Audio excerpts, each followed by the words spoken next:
today's episode, we'll be looking at two car-themed Dreamcast games, Crazy Taxi and Speed Devils.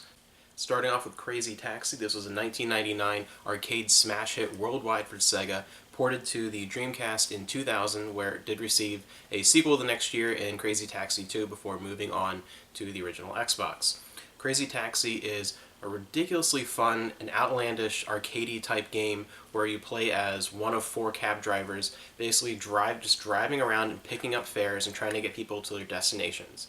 Something that on paper kind of sounds a little boring, but you add into it all these crazy jumps, the ability to weave in and out through traffic, and earning money by not running into things, or going as far as picking up people under the ocean and driving along the beach, taking them to real-life locations like a KFC or a Pizza Hut, or like a Levi's outlet or a Tower Records.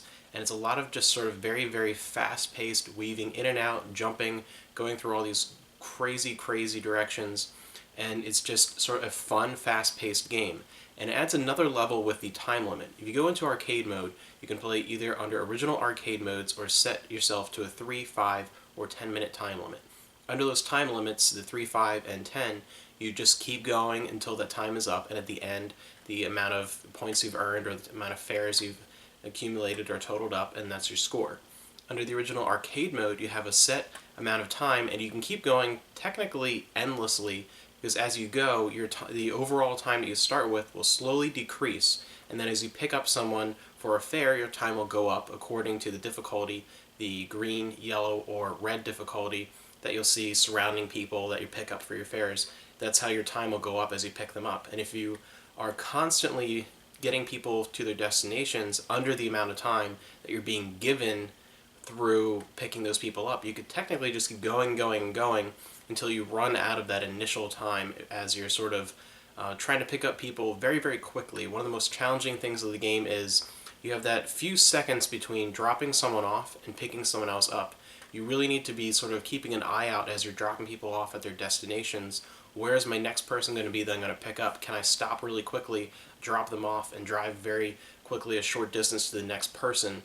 Or trying to think about, as you play through the games, really one giant level multiple times, you eventually start learning the layout and where certain people are going to want to go. Say you want to pick up the priest and take him to the church, pick up someone right outside the churchyard that needs to go to the airport, which has someone that goes like down the next hill, and you can sort of start chaining people together as you get used to the game and play it more.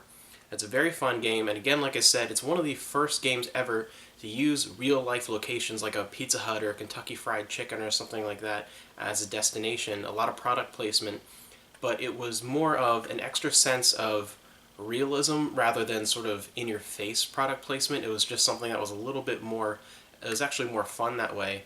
And it used a licensed soundtrack by things like Soundgarden, and I think there were a couple other bands. Very fun, just sort of 90s punk that went along with the fast-paced, arcadey tone of Crazy Taxi. On the home version, you can also access the Crazy Box, which has a whole series of different challenges that you can undertake that are different than just driving people from one spot to their destination. You can do things like running around in time trials, finding certain jumps, or making it, there's a certain one where you can go around in an arena and pop a bunch of giant balloons with your taxi under a certain amount of time and try and set a new record. It's a very fun game. There's actually a lot of content for something that has a very, very simple premise and really only one level. There's a surprising amount of replay value because it is challenging and there's so many different ways to approach it with the different time limits, with the arcade style, constantly trying to get a better score, playing with friends and trying to beat their score, and then the addition of the Crazy Box mode almost doubles the amount of content in the game. For something that is a simple arcade game, it actually is a lot of fun and has a lot of replay value. Speed Devils is a game that, while it's good, could have been much better, and its main problem is it really isn't sure of its identity. It really comes in two forms. First, you have the very sort of common Dreamcast arcadey style game, something where the system was very commonplace to find a lot of arcade ports or arcade sort of style games, and its racing feels something a little more like an arcadey type racer, not like something like Gran Turismo or the original port of Need for Speed. It feels more like the later ports of something like Need for Speed, where it feels a little less realistic, a little more sort of just fun arcade racing through a bunch of really nice levels, 12 different scenarios going anywhere from the sort of back alleys of a Hollywood studio going to a jungle with a bunch of ruins in Mexico, driving through an area where there's a UFO, you go through an area with rock slides, all kinds of really, really sort of interesting environments. And that arcadey feel is really good until you really start to get into the meat of the game. The environments, like I said, are nice and they're varied, they're somewhat creative and detailed, but while they are interesting, there isn't the amount of interaction that you would expect from them. This is part of where it has this sort of dual personality. When you're driving along, the areas that you're driving through look like they should be highly interactive. It look like lots of things should be going on constantly. It sort of almost looks like environments you'd see in sort of like a Mario Kart or a Sonic and Sega All-Stars Racing. They're almost to that point. Not quite as cartoonish, but you go driving through the backlots of an LA sort of Hollywood studio, and there's a giant T-Rex. They have to drive through the legs. They have to drive by this giant ape whose hands will smash down. There's an area with a rock slide as you're going over a bridge. There's a UFO that takes off. All these things, but while they sound interesting, they're really too subdued. They're really very underplayed. The go through the T-Rex is no big deal. It's just sort of like a statue in the way. The giant monkey who slams his fist down, it's not really quick, and he doesn't really aim for your car. You can very easily get by. It's just something where it's just this slow. It's movement, but it's not really interaction. The rock slide, which they actually mention on the back of the box, they talk about like the hurricane going through, and the rock slide, and giant fist slamming ape. The rock slide is really just some rocks falling down a mountain that you're paying attention at all. You can easily just sort of weave your way through, especially after doing a couple of laps. It's really nothing. It's sort of chasing you. It's nothing that's really just heart pumping. It's nothing that's exciting. There's nothing sudden. A lot of these different things are missed opportunities. You go through an area and there's a bunch of lava, but there's no lava shooting up to try and get you. There's nothing that's a very sudden explosion. I go through another area in the jungles, and there'll be these blades sort of swinging back and forth. They have to make your way through, but there's only 2 blades, and they're moving at such a slow, rhythmic pace that you can very easily time your way through, no problem. I never got hit. And that's sort of the problem. They should have been going either at a different pace, or they should have been going faster, or there should have been more, or there should have been some other hazard. There's just not enough. It's really just sort of the beginnings of, here's an idea that we have, and we did it pretty well, but now we need to add more. And they didn't take that extra step to really add that extra excitement.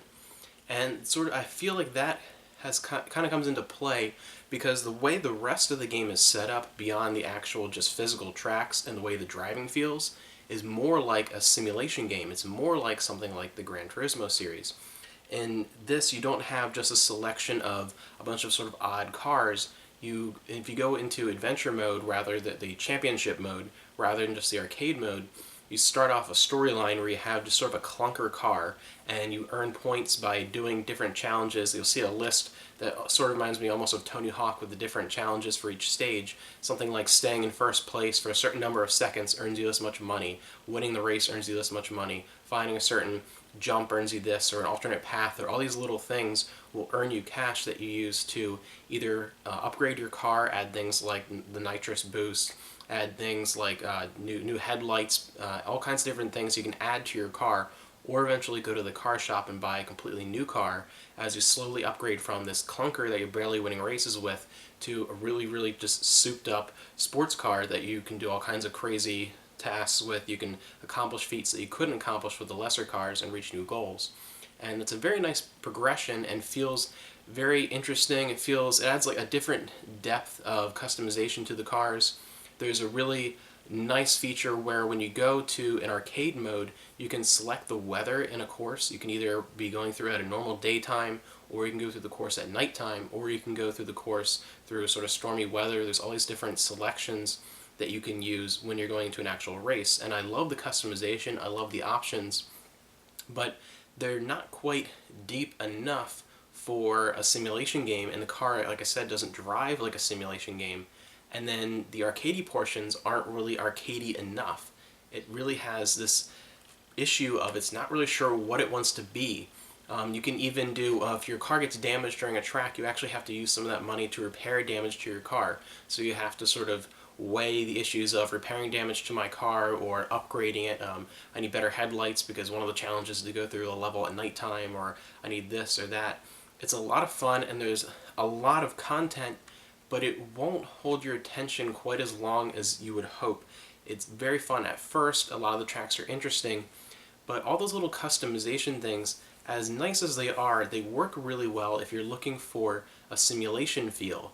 But when you get into the actual gameplay, it isn't like that at all, and the arcadey portions aren't exciting enough to make someone who isn't really into the customization options be like really want to go and play and do all that.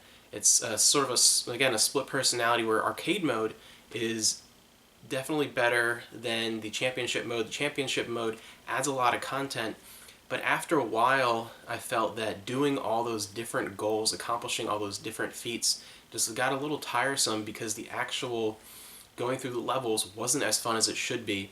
It's a very fun game with a lot of cool ideas, but like I said, it's not something that you are eventually going to go through and complete everything, get every car. It probably won't hold your attention that long.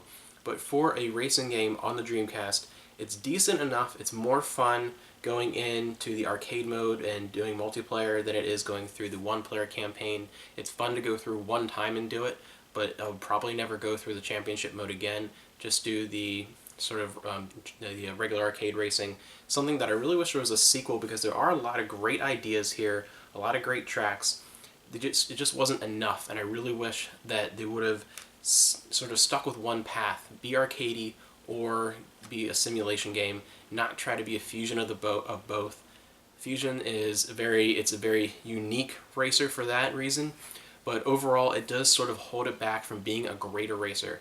A good game, but something that, again, suffers from a dual personality. It doesn't quite achieve what it set out to do.